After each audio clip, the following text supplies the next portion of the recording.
On another episode of Y'all Shouldn't Have Them Kids, let me introduce you to Priscilla, Mestaz, and Anthony Machuca.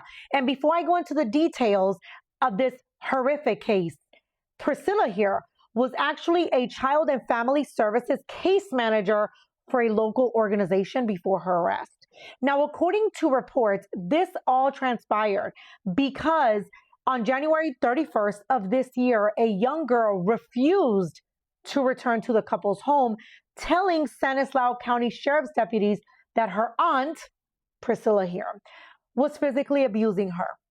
At this point, they start looking and investigating, and they realize when they go to this home that there's cameras everywhere. Sure enough, they get warrants and they start going through the surveillance. Sadly, they confirm everything. In fact, the footage corroborated the victim's account. The 11-year-old had been relegated to an unfinished garage that lacked insulation, bedding, and climate control. So she was exposed to all sorts of temperatures. It goes on to say that she was actually malnourished, forced into extreme physical exercise under threat of assault, restrained, and even dragged with a dog leash.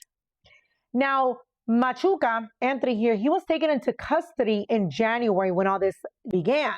However, she was just arrested and taken into custody because she was actually about to give birth.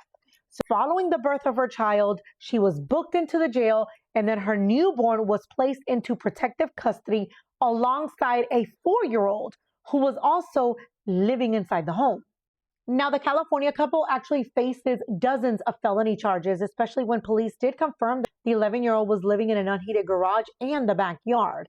They are being held with $1 million bond, each of them, after this complaint filed by the Stanislaus County District's attorney broke down both the physical and psychological torment this young girl has been living.